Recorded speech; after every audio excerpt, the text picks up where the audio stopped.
जरा सोचिए, एक ऐसा वायरस जो लोगों को ज़ॉम्बीज़ तो बनाता ही है, लेकिन उनसे उनका दिमाग नहीं छीनता। इस फिल्म के ज़ॉम्बीज़ बाकी फिल्म की तरह सुस्त और धीरे नहीं चलते, बल्कि इंसानों की तरह सोच समझकर शिकार करते हैं। बस उनकी इंसानियत मर जाती है और उनके अंदर दरिंदगी पैदा करती है। तो सोचिए दोस्तों, जिनसे आप भाग रहे हैं, अगर वो आपसे ज्यादा शातिर निकलें तो आप बचेंगे कैसे? कहानी की शुरुआत होती है ताइवान के ताइपे शहर के एक शांत अपार्टमेंट से, जहां ठीक बिल्कुल मेरी ही तरह हम एक बेरोजगार लड़के जिम को देखते हैं, जिसके साथ उसकी पत्नी कैट है, जो अभी अभी सोकर उठे हैं। कैट ही है जो फिलहाल अकेले घर की सारी जिम्मेदारियां उठा रही हैं। कैट जिम को जल्दी तैयार होने और उसे मेट्रो स्टेशन तक छोड़ने के लिए कहती है, क्योंकि आज उसे ऑफिस की एक बहुत जरूरी मीटिंग के लिए जाना है। कैट अपनी मेहनत और छुट्टियों को लेकर जिम को याद दिलाती है और कहती है कि उसे ज्यादा काम इसलिए करना पड़ रहा है ताकि अगले हफ्ते वो अपनी छुट्टियां ले सके और वो दोनों साथ में कहीं बाहर घूमने जा सकें, क्योंकि उनका ये प्लान काफी समय से पेंडिंग था। लेकिन तभी जिम एक ऐसी बात कहता है जिससे माहौल थोड़ा बिगड़ जाता है। जिम बताता है कि उसे एक जर्मन कंपनी में फोटोग्राफी का ऑफर मिला है और उसे खुद नहीं पता कि क्या वो अगले हफ्ते अपने वादे के मुताबिक छुट्टियों पर जा पाएगा या नहीं। फिर क्या? कैट ये सुनकर नाराज हो जाती है, क्योंकि उसने साल में एक बार मिलने वाली छुट्टियों के लिए बहुत मेहनत की थी। जिम अपनी गलती महसूस करता है और उसे मनाते हुए कहता है कि वो अपने दोस्त से बात करके इस काम के शेड्यूल को आगे बढ़ाने की कोशिश करेगा, लेकिन कैट उससे रूठ कर फ्रेश होने के लिए चली जाती है। दरअसल जिम काफी समय से निठल्ला होकर बैठा है और फिलहाल उसे जॉब की बहुत जरूरत है ताकि वो घर की जिम्मेदारियां ले सके। नाश्ते के दौरान जिम अपना फोन चला रहा होता है, जहां उसका ध्यान एक खबर की ओर जाता है। उस वीडियो में एक डॉक्टर लोगों को चेतावनी देने की कोशिश कर रहा था। डॉक्टर का कहना है कि उसने एक मरीज में एक अजीब तरह के फ्लू वायरस के लक्षण देखे हैं, जिसे एल्विन वायरस नाम दिया गया है, जो बेहद खतरनाक हो सकता है। हालांकि उस समय किसी को अंदाजा नहीं था कि ये अजीब सा वायरस बहुत जल्द पूरे शहर को कब्रिस्तान में बदलने वाला है। तभी वो डॉक्टर एक चौंकाने वाला दावा भी करता है। वो कहता है कि कुछ साल पहले चुनाव से ठीक पहले भी ऐसा ही वायरस दिखा था और उसे पूरा यकीन है कि सरकार अपनी वोट के लिए जानबूझकर ये अफवाह फैला रही है। लेकिन अफसोस, जिम को उसकी बातों पर रत्ती भर भी भरोसा नहीं होता। जिम को लगता है कि डॉक्टर खुद किसी पार्टी का दलाल है और चुनाव से पहले विपक्षी सरकार को बदनाम करने के लिए फेक न्यूज फैला रहा है। जिम ये खबर देखते देखते अपनी बालकनी में आ जाता है और सुबह के नजारे को देख ही रहा होता है कि तभी उसकी नजर एक बुजुर्ग औरत पर पड़ती है, जिसकी हरकतें बेहद अजीब और डरावनी थीं। जिम उसे आवाज लगाता है और जब वो औरत उसकी तरफ मुड़ती है तो जिम हैरान रह जाता है, क्योंकि उस महिला का कपड़ा खून से रंगा था और उसका चेहरा काफी डरावना लग रहा था। तभी कैट उसके पास आती है और उसे जल्दी से मेट्रो स्टेशन छोड़ने के लिए कहती है और जब जिम वापस देखता है तब तक वो रहस्यमयी औरत गायब हो चुकी थी। तभी जिम का एक पड़ोसी अपने फूलों में पानी डालने आता है, जिसे जुकाम है। जिम उसे डॉक्टर के पास जाने की सलाह देता है, लेकिन उसका पड़ोसी साफ मना कर देता है। उसका कहना है कि फ्लू तो एक आम बीमारी है और आजकल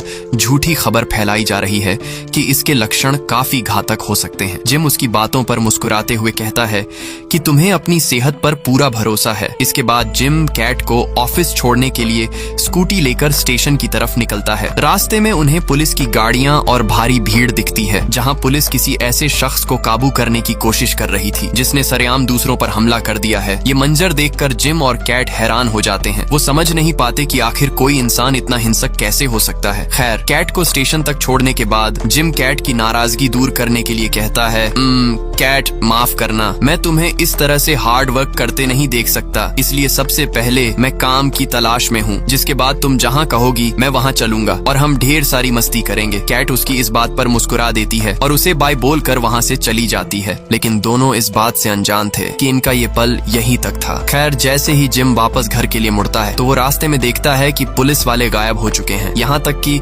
उन्होंने अपनी गाड़ियां भी लावारिस छोड़ दी थी। जिम को लगता है कि शायद पुलिस उस आदमी के पीछे गई होगी जो लोगों पर हमला कर रहा था। जिसके बाद जिम एक रेस्टोरेंट में अपना पसंदीदा नाश्ता लेने चला जाता है। वहाँ इंतजार करते वक्त वो अखबार में प्रॉपर्टी के दाम देखने लगता है और उसका सपना है कि वो एक दिन खुद का घर खरीदेगा जहाँ वो और कैट रहेंगे। उसी वक्त अचानक वही बूढ़ी औरत वहाँ आ जाती है जिसे सुबह सुबह जिम ने छत पर देखा था, जो असल में एल्विन वायरस की पहली शिकार थी, जो अब ज़ॉम्बी बन चुकी थी। रेस्टोरेंट में नाश्ता कर रहा एक लड़का उसके पास जाता है और उससे पूछता है कि क्या आपकी तबीयत खराब है। तभी वो बूढ़ी औरत उसे अपना भयानक चेहरा दिखाती है और उसके मुंह पर थूक देती है और जो वर्कर नाश्ता बना रहा था उसके ऊपर खौलता तेल डाल देती है और अपने नाखूनों से उस वर्कर की चमड़ी उखाड़ने लगती है। पास ही में खड़ा जिम उसे रोकने की कोशिश करता है, लेकिन उसका अगला शिकार वही था और जिस लड़के पर उसने थूका लड़का था वो भी इन्फेक्टेड हो चुका था, जो अपने दोस्त को ही बुरी तरह मार डालता है और इससे पहले कि वो जिम को भी इन्फेक्टेड कर पाती, एक बेकाबू कार उसे कुचल देती है। लेकिन ड्राइवर को देखते ही जिम का होश उड़ जाता है क्योंकि उसका चेहरा किसी दरिंदे जैसा खौफनाक हो चुका है। तभी वो इन्फेक्टेड लड़का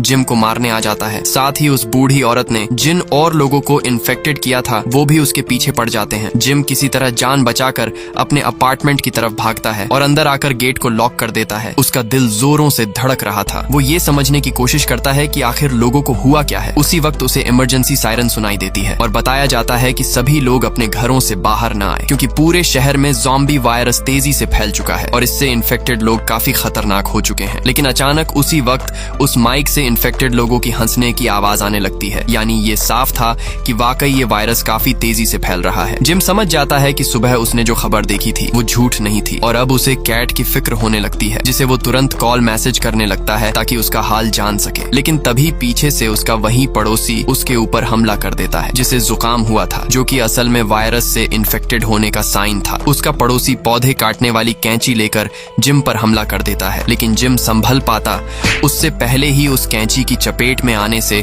उसके हाथ की 2 उंगलियां कट जाती हैं। उसका पड़ोसी जो अब ज़ॉम्बी बन चुका है जिम की उंगलियों को उठाकर उसके सामने ही खा जाता है और कैट के बारे में गंदी बातें करता है। यानी ये भी साफ था कि ये वायरस लोगों की याददाश्त नहीं छीनता, जो इन्हें और खतरनाक बना देता है। जिम मौका देखकर उसके सर पर हमला करता है जिससे वो बेहोश हो जाता है, जिसके बाद जिम दर्द से तड़पता हुआ अपार्टमेंट से भाग जाता है। लेकिन बाहर का नजारा किसी नरक से कम नहीं था। वायरस हवा की तरह फैल चुका है। लोग मर नहीं रहे बल्कि पागलों की तरह एक दूसरे पर हमला कर रहे हैं। वो चीख रहे हैं, हंस रहे हैं और कत्लेआम का मजा ले रहे हैं। ये नजारा देखकर जिम अपनी जान बचाने के लिए अपनी स्कूटी की तरफ भागता है, लेकिन स्कूटी की आवाज सुनकर दर्जनों ज़ॉम्बीज की नजर जिम पर पड़ जाती है। अब जिम अकेला है और उसके पीछे भूखे ज़ॉम्बीज का पूरा झुंड पड़ा है। सीन अब कैट की तरफ शिफ्ट होता है, जो कि बाहरी दुनिया की तबाही से पूरी तरह अनजान होकर शांति से बुक पढ़ रही होती है। उसी की बगल में एक बहुत बड़ा बिजनेसमैन भी बैठा होता है, जिसे हम लीन कह सकते हैं, जो कैट की खूबसूरती देखकर उसे छेड़ने की कोशिश करता है और उससे पूछता है कि तुम क्या पढ़ रही हो। कैट बताती है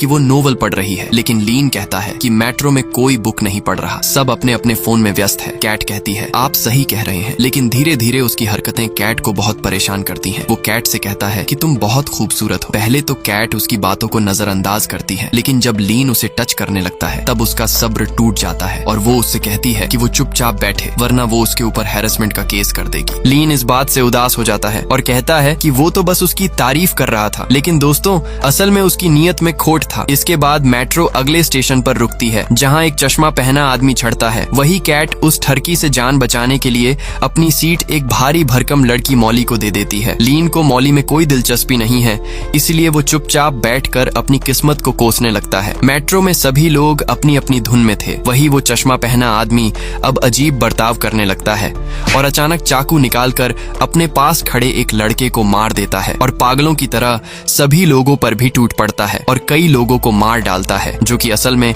एल्विन वायरस का शिकार हो चुका है। लीन तो डर कर भागने भी लगता है। वहीं मेट्रो में मौजूद कुछ आदमी हिम्मत दिखाते हैं और हमला करने वाले उस आदमी को दबोच लेते हैं। सबको लग रहा था कि अब सब कुछ काबू में आ चुका है, लेकिन ऐसा बिल्कुल भी नहीं था, क्योंकि एल्विन वायरस बिजली की तरह फैलता है, जिससे कुछ और लोग भी इन्फेक्टेड होकर हमला शुरू कर देते हैं। वही कुछ ज़ॉम्बीज लड़कियों के साथ बदसलूकी भी करने लग जाते हैं और अब बदतमीज लीन भी ज़ॉम्बी बन चुका है, जो सबसे पहले मॉली पर हमला करता है और उसकी एक आंख फोड़ देता है। और अब उसका अगला शिकार कैट है। लेकिन जैसे ही मेट्रो स्टेशन पर रुकती है, भगदड़ मच जाती है। लोग पागलों की तरह बाहर भागते हैं, लेकिन कैट समझदारी दिखाती है। उसे डर है कि भीड़ में इन्फेक्टेड लोग छिपे हो सकते हैं, इसलिए वो मॉली को लेकर दूसरी तरफ निकल जाती है। लेकिन उसकी किस्मत कहाँ अच्छी थी। ज़ॉम्बी बन चुका लीन अभी भी कैट का पीछा नहीं छोड़ रहा। कैट मॉली को लेकर तुरंत एग्जिट गेट की तरफ भागती है, लेकिन रास्ते में वो एक जिम बॉय से टकरा जाती है। जिम बॉय कुछ समझ पाता तभी वहाँ लीन पहुंच जाता है। उस जिम बॉय को लगता है कि लीन कोई मामूली गुंडा है जो लड़कियों को परेशान कर रहा है। जिम बॉय अपनी ताकत दिखाता है और उसे एक गुस्सा लगता है, लेकिन लीन उस जिम बॉय की नाक काट लेता है और इमरजेंसी एक्स से कुल्हाड़ी निकाल उसे बेरहमी से मार देता है। ये मंजर इतना खौफनाक था कि कैट और मॉली की रूह कांप जाती है। वो जान बचाकर एग्जिट गेट की तरफ भागती है और सामने खड़े एक आदमी से मदद मांगती है, लेकिन वो आदमी मदद करने के बजाय दरवाजा बंद करने लगता है। लेकिन किसी तरह गिरते पड़ते वो दोनों बाहर निकलने में कामयाब होती हैं, जहां मॉली का गुस्सा 7वें आसमान पर है और वो उस आदमी को पीटना शुरू कर देती है जिसने दरवाजा बंद किया था, जिसका नाम केविन था। केविन अपनी सफाई देते हुए कहता है कि उसे लगा दोनों ज़ॉम्बीज बन चुकी हैं और उस पर हमला करने आ रही हैं, जिसके बाद केविन उन्हें पास के एक अस्पताल में चलने की सलाह देता है ताकि मॉली के जख्मों का इलाज हो सके। पर ये तीनों इस बात से अनजान हैं कि लीन ने उनकी बातें सुन ली हैं। दूसरी तरफ जिम, जो शहर की हालत देखकर दंग है क्योंकि चारों तरफ लाशों का ढेर पड़ा था। तभी लड़कियों के साथ घिनौनी हरकत कर रहा एक ज़ॉम्बी उसे देख लेता है। जिम खुद को बचाने के लिए पहाड़ों की तरफ निकल जाता है, लेकिन आगे का रास्ता ब्लॉक पड़ा हुआ था। जिम एक दूसरे रास्ते से आगे बढ़ता है, लेकिन उंगलियों का दर्द की वजह से थोड़ा आगे जाकर वो रुक जाता है और अपने चोट पर टेप लपेटता है ताकि खून रुक सके। उसे वहाँ पर एक बड़ा छुरा भी मिलता है जिसे वो हथियार बना लेता है। तभी उसे कुछ अजीब आवाजें आती हैं। जिम जब करीब जाकर देखता है तो उसके रोंगटे खड़े हो जाते हैं। वहाँ कुछ ज़ॉम्बीज बच्चे एक इंसान को बुरी तरह टॉर्चर कर रहे होते हैं। जिम से ये देखा नहीं जाता और वो अपनी जान जोखिम में डालकर उन ज़ॉम्बीज बच्चों से लड़ता है, जिसके बाद वो चारों ज़ॉम्बीज बच्चे वहाँ से भाग जाते हैं। लेकिन अफसोस, जिस आदमी को उसने बचाया है वो भी ज़ॉम्बी बन चुका था। तभी वो बच्चे दोबारा आकर एक साथ उस पे हमला कर देते हैं और जिम जैसे तैसे अपनी जान बचाकर वहाँ से भाग जाता है। इधर अस्पताल के अंदर सन्नाटा है और मॉली का इलाज चल रहा है। तभी कैट को एहसास होता है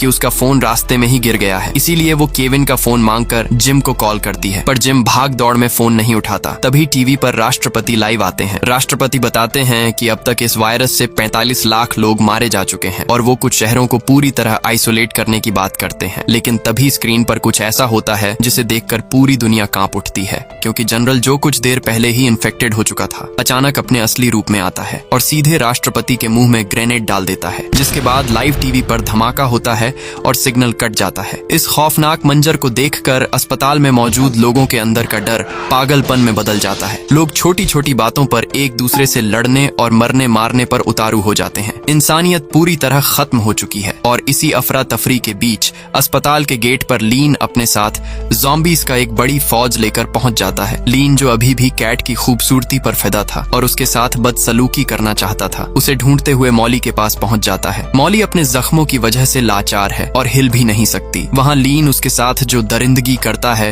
वो काफी शर्मनाक था। दूसरी तरफ केविन किसी मसीहा की तरह लड़ने के बजाय एक मेज के पीछे दुबक कर अपने कान बंद कर लेता है। वो इतना बुजदिल है कि अपनी आंखों के सामने होती तबाही को देखने की भी हिम्मत नहीं जुटा पा रहा। इस तरफ पहाड़ों की शांति के बीच जिम जब अपना फोन चेक करता है तो उसे कई मिस्ड कॉल्स दिखती हैं। वो तुरंत वापस फोन करता है और कैट की आवाज सुनकर उसकी जान में जान आती है। कैट उसे बताती है कि वो अस्पताल में फंसी है और चारों तरफ ज़ॉम्बीज का कब्जा है। जिम उसे हिम्मत देता है और वादा करता है कि वो उसे बचाने जरूर आएगा। लेकिन जिम जानता है कि बिना किसी हथियार और बैकअप के मौत के उस गढ़ में दोबारा जाना खुदकुशी करने जैसा है। वहीं अस्पताल में केविन वहां से भागने की कोशिश करता है, लेकिन उसकी बदकिस्मती देखिए, उसका सामना मॉली से होता है, जो अब वो पुरानी मॉली नहीं बल्कि एक खौफनाक ज़ॉम्बी बन चुकी है। ज़ॉम्बी बनने के बाद भी उसके दिमाग में केविन के लिए नफरत बाकी है। वो दूसरे ज़ॉम्बीज को केविन पर हमला करने का इशारा करती है ताकि वो केविन के शरीर के साथ टॉर्चर वाला खेल खेल सके। वहीं कैट अपनी जान बचाने के लिए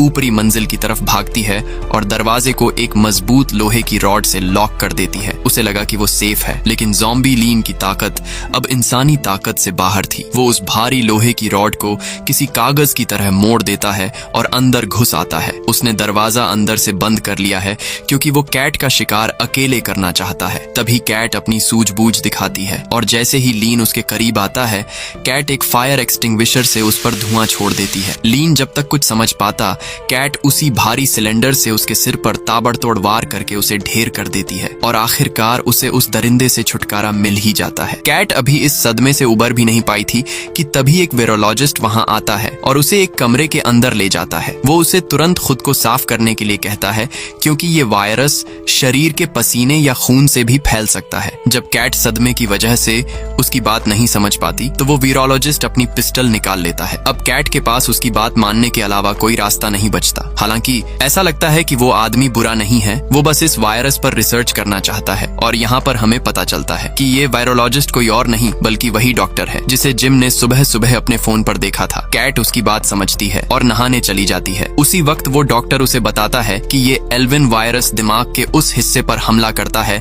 जो इंसान की इच्छाओं को कंट्रोल करता है, जिसके बाद इंसान का खुद पर काबू नहीं रहता और वो अपनी सबसे डरावनी और दबी हुई इच्छाओं को पूरा करने के लिए लिए किसी भी हद तक गिर जाते हैं। वो ये भी बताता है कि उसने सरकार को चेतावनी भी दी थी, लेकिन राजनीति के खेल में उसकी आवाज दबा दी गई और अब उसने एक वैक्सीन तैयार की है और उसे टेस्ट करने के लिए उसे कैट की जरूरत है, क्योंकि कैट के शरीर में वायरस कुछ ही देर में फैल जाएगा और वो भी शायद ज़ॉम्बी बन जाएगी। कैट चोरी छिपे जिम को अपनी लोकेशन भेजती है और जब वो अपने कपड़े को डस्टबिन में डालने जाती है तब उसे डस्टबिन में एक ज़ॉम्बी बच्चा दिखता है जिसपे डॉक्टर ने एक्सपेरिमेंट किया था, लेकिन इससे पहले कैट कुछ समझ पाती। वो डॉक्टर कैट में भी वैक्सीन इंजेक्ट कर उसे हथकड़ी से बांध देता है और उसे बताता है कि उसे सरकार से मदद का सिग्नल मिला है और जल्द ही छत पर हेलीकॉप्टर आने वाला है। इधर जिम भी हथियार के साथ अस्पताल पहुंचता है और अंदाजा लगाओ आगे क्या होने वाला है। आगे वो डॉक्टर कैट के साथ छत की तरफ जाता है, लेकिन तभी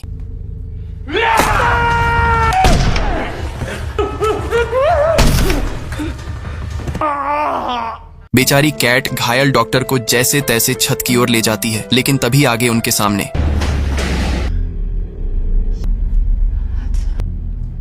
हाँ, अफसोस, जिम अब इंसान नहीं रहा। जिम जिसे सबसे ज्यादा प्यार करता था, अब उसे उस पे शक होने लगता है। वो कैट और डॉक्टर को एक साथ देखकर उन पे शक करने लगता है। डॉक्टर जिम पर गोली चला देता है, लेकिन जिम की ज़ॉम्बी फुर्ती उस पर भारी पड़ती है। कैट अपनी जान बचाने के लिए गेट लॉक कर देती है। जिम बाहर से पागलों की तरह गेट पीटता है। कैट रोते हुए उससे पूछती है, जिम, तुम्हें कैसा लग रहा है? जिम की आंखों में अब प्यार नहीं, सिर्फ भूख है। वो कहता है, अगर मैं अंदर आ गया तो तुम्हें जिंदा चबा जाऊंगा। मुझे बहुत भूख लगी है क्योंकि सुबह से मैंने अपना पसंदीदा नाश्ता भी नहीं खाया। ये सुनकर कैट की दुनिया उजड़ चुकी थी। जिस जिम ने उसे कभी बचाने का वादा किया था, आज वही उसे खाना चाहता है। उनके सारे सपने, वो छुट्टियां, वो यादें, सब कुछ इस वायरस ने ले लिया। तभी कैट ऊपर हेलीकॉप्टर की आवाज सुनती है और भारी मन से जिम को पीछे छोड़कर छत की तरफ भागती है। जिम, जो अब एक दरिंदा बन चुका है, उसे जाते हुए देख बस एक डरावनी मुस्कान देता है। आगे बैकग्राउंड में गोली चलने की आवाज सुनाई देती है, यानी हेलीकॉप्टर पर मौजूद लोगों ने कैट को भी इन्फेक्टेड समझकर शूट कर दिया है। तो दोस्तों, ये कहानी हमें सिखाती है कि किसी भी बीमारी या चेतावनी को हल्के में नहीं लेना चाहिए। कोविड-19 जैसी महामारियों ने हमें सिखाया है कि सेहत ही सबसे बड़ी दौलत है, इसलिए कसरत करें, अच्छा खाएं और सुरक्षित रहें।